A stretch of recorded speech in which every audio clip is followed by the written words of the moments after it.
Hello AoS fans, Robin here, and I'm back with our second video looking at the new Soulbound role-playing game. Now apologies this has taken such a long time to record. Lockdown life has been pretty stressful and recording time has been hard to come by, and also this video was starting to get very long. I was somewhere up around Ideneth Deepkin, still had Stormcast and Sylvaneth to go, and I realised my video had peaked at over half an hour already. So I've decided to split my archetype videos into three. There'll be this one focusing on the general rules and the free peoples. There'll be another which has a look at all of the other races apart from Stormcast Eternals, and there'll be one more that features Stormcast Eternals, and then hopefully all of these videos will turn in around the 10-15 minute mark, which will be a much more palatable listen for you guys, I hope. That does mean that these ones, Free People's ones, might be slightly more rushed because I was trying to get things done in a relatively timely fashion, even though I completely failed to do so. So if you do want more detail on these, or you don't like something about it, do let me know. There may be time for me to change or add extra stuff into the future video. Anyway, without further ado, let's move on and have a look at the archetypes. So the first thing we need to consider is that some archetypes, or there are some general rules for archetypes. Now, of course, some archetypes are locked into a certain species, and there are some species rules that go alongside the archetypes. So we'll talk about those before we go into the archetypes themselves. So as you can see, humans gain one extra talent. This can be any talent that you meet the requirements for from the Skills and Challenge chapter. This is very similar to the old Warhammer Fantasy Roleplay rule set, where humans, I think, got extra skill slots. Depending on what they were doing, they could have free skill slots, whereas I think some of the other elves and things had to take dance or smithying if you were a dwarf. Stormcast can be reforged when they die, which is kind of interesting. If your Stormcast dies, Stormcast are very powerful. If your Stormcast dies, I don't know what happens to the rest of you. I don't know how that sets up for group dynamics, whether the Stormcast are meant to be taking more risks, or whether your Soulbound characters are likely to be more kind of chewed through, or high character turnover. In my role-playing groups, character turnover doesn't tend to be that high, so I don't know how useful that Stormcast Eternal rule will be. It's probably not much of an extra bonus, but having looked at their stats, which we'll see in a moment, I'm not sure they need one. Elves get Training 1 and Focus 1 in any skill of your choice. We'll look a bit more detailed skills and talents in a future video, and I'll probably explain what Training and Focus are in that video.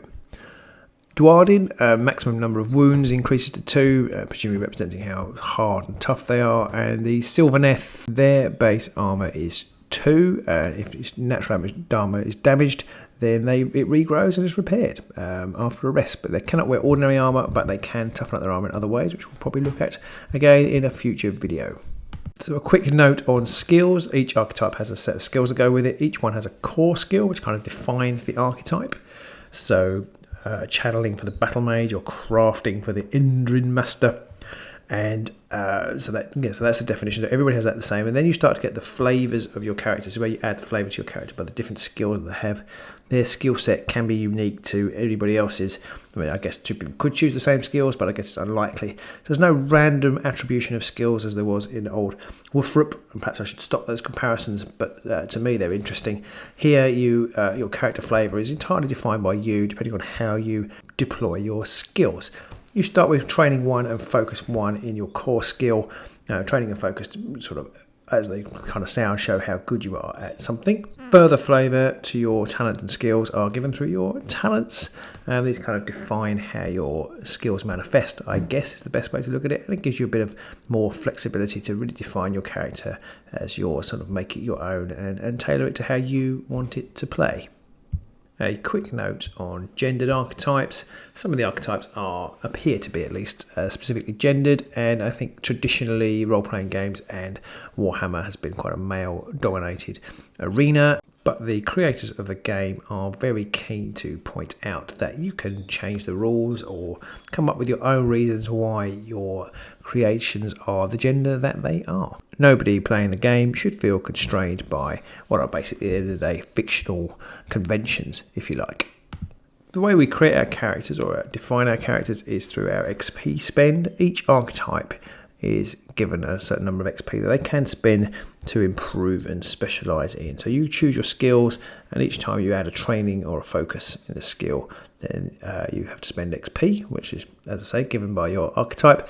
And the more you spend, the more training or focus you put into it. So the cost of each additional set of training or focus goes up. So you can make a highly specialised, sort of trained in one area character, but you don't get such good value for money on your XP. But of course you are particularly good at one thing. So it's kind of a, do you want to be a specialist or do you want to be a jack of all trades?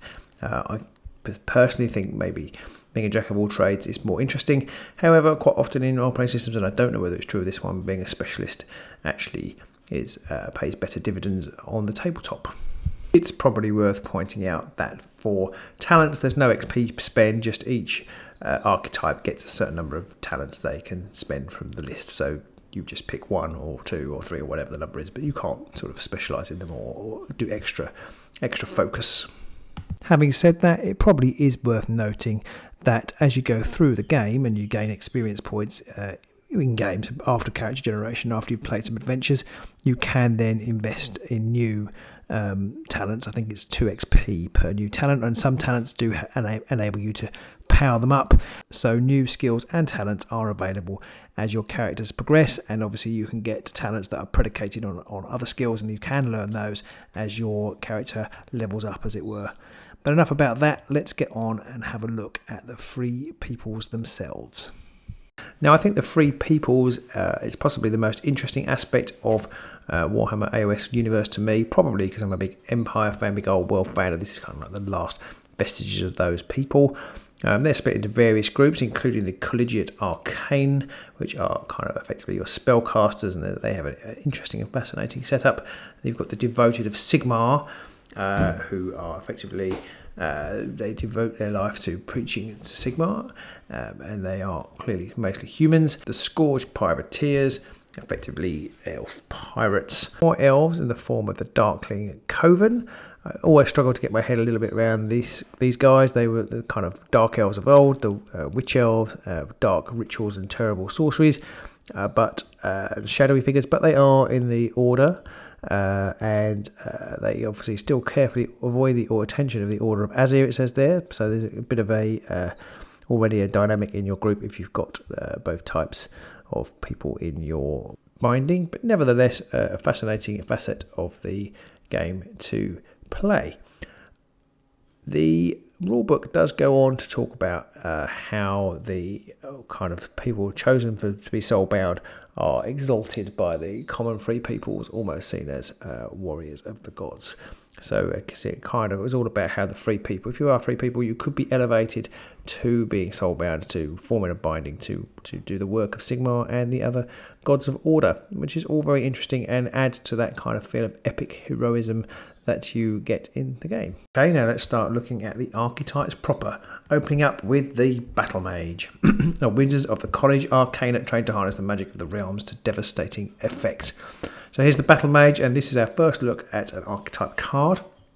As you can see, you've got your 3 main stats at the top: body, mind and soul. If you remember, these translate pretty directly into aspects of your character defined by them. So your body is how good you are at physical things, your physical aspects. Your mind is kind of your mental aspect, how intelligent you are.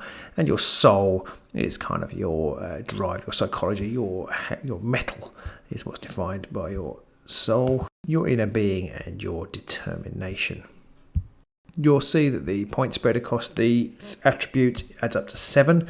This is fairly common for most of the free people archetypes, and indeed many of the archetypes. There are some exceptions. There's a slight printing aberration on this slide, but your core skill is channeling, presumably to help you cast spells, and you have various skills. You can spend XP, and you've got 9 points to spend, 9 XP points, and you can spend that in Arcana, Awareness, Channeling, Crafting, Determination, Dexterity, Guile, Intuition, Law, Medicine, Reflexes, and Theology. So they're the various ways you can spend your skills. I'm not going to go over those. I might talk about doing another video about skills further down the line. Core talent is spellcasting. You can choose the particular area of spellcasting that you use. You also have something called Unbind. And you could choose 2 more talents from a list there, including things such as Forbidden Knowledge and Iron Will. And then there's a little list of equipment. Everybody will know, be pleased to know your wizard gets a wizard staff and some robes. So we're still sticking to archetype there. And you get some sort of arcane focus and a grimoire. And these are kind of like your trappings, if you will, from the old Warhammer Fantasy Roleplay days. Trappings is a great word. I learnt what trappings meant. But this is just called equipment, and perhaps one of the more significant things is you get 185 drops of Aqua Guaranis, which is the de facto currency of the Mortal Realms. So different archetypes you'll see will have different values of money, and that might define on what they can spend and what equipment they can buy. Moving on, we have the Black Art Corsair, who, as you might expect, is a pirate and an elf.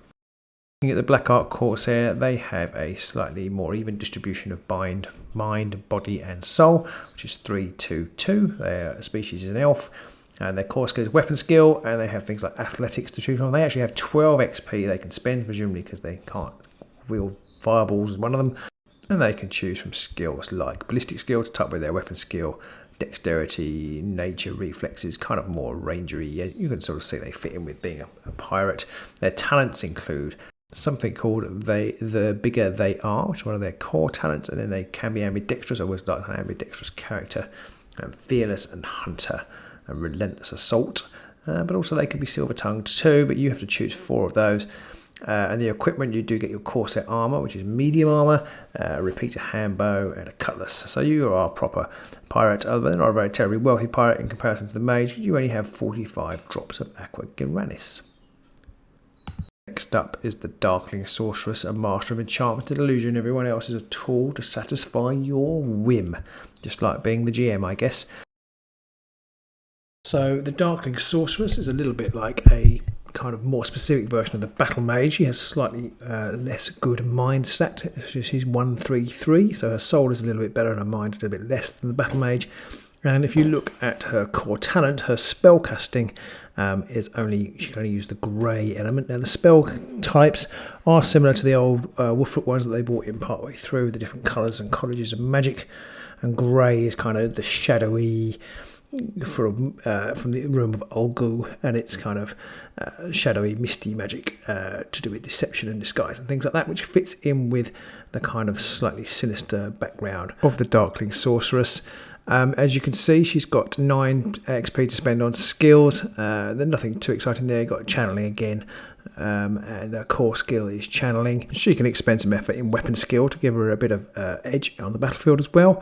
If you look at her talents, they're much more in keeping with a mysterious kind of elfy type shadowy wizard. So you've got things like Alley Cat, Criminal, Master of Disguise, and Silver Tongued. Very much a sort of rogue-like wizard.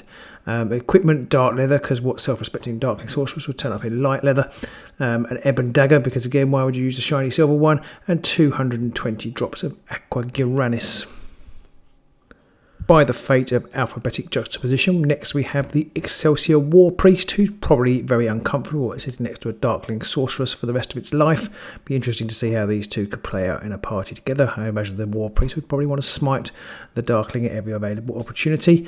Let's have a look at the War Priest. Well, good of body, sound of soul, mind not so much. 2-1-4, utterly devoted to his god. Again, as you can imagine, you've got things like devotion and determination and fortitude as the skills that they have, and of course theology. His core talent is blessed by Sigmar, of course, and unsurprisingly has an intimidating manner and Iron Will. Now, you can just see there's a little asterisk by Iron Will, and I think that is because Iron Will is a talent that has is predicated on the fact you have to have determination. There are some talents you can only have if you already have some sort of focus, or you've spent some XP on the skill, and Iron Will requires that you have determination. Closing that out, you have of course got some War Priest vestments, which count as light armour, and a good old trusty Sigmarite Warhammer. Well, it's not actually Sigmarite, but it's a Warhammer, and a hand hammer, because you know, if you have a hammer in the morning and a hammer in the evening, then you are as happy as Larry as a Sigmar priest.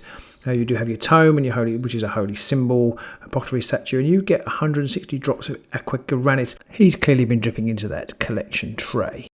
far cry from the regimented lifestyle of a warrior priest is the trade pioneer, a natural adventurer. You brave the mortal realms such as riches, glory and knowledge. This is possibly my favourite archetype from the Free Peoples. You can be any species for this, so it kind of gives you great flexibility. Your core skill, funny enough, is survival, and you can take any of the skills and have 12 XP to spend on doing so. Your core talent is a trader's cash, and your core skill is survival. For your talents, you've got 4 to choose from. You have a warm meal, which is quite a nifty talent. It enables you to you help your party by cooking them a meal, and that regenerates a soul fire, which we will look at again in a future video. You've got things like forbidden knowledge and scholar. So you're kind of a bit more of almost like a jack of all trades, really. You can kind of do.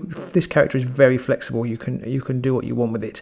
It can be a kind of explorer seeking out monsters, holding them back for the forces of order, or you could be a slightly more avaricious character who loots old relic sites and things. So it's kind of like you're on the frontier of the mortal realms.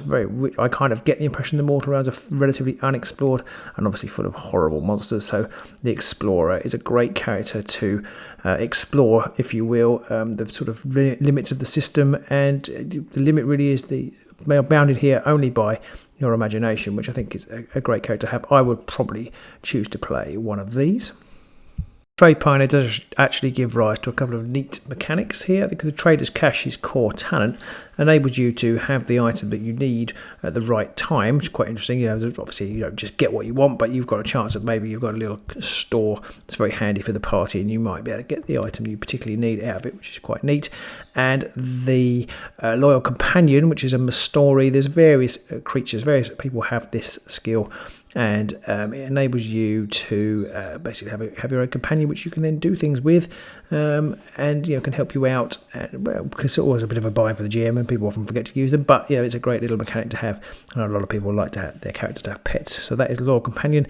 There's a few different ones. He specifically can have a story, but there's a few different archetypes can have different Loyal Companions, which we'll probably see as we go through. So that's it. That's all of the Free People's archetypes. Which is your favourite? As I said, I think I like the Trade Pioneer best. Gives a bit of flexibility. I really like these archetypes. They can give a sense of what the new, but also harking back to the old Wolfrup days. In the future videos, I'll be looking at some of the newer races, starting with the Daughters of Cain. Do let me know what you think of this video. It was a little bit rushed in the end, as I decided to change the format partway through. So if you don't like anything, do let me know. If you've played some Soulbound games, do let us know. Do let us know how the archetypes are working out for you. And we'll see you very soon with the next part in our archetype overview. Until then, bye.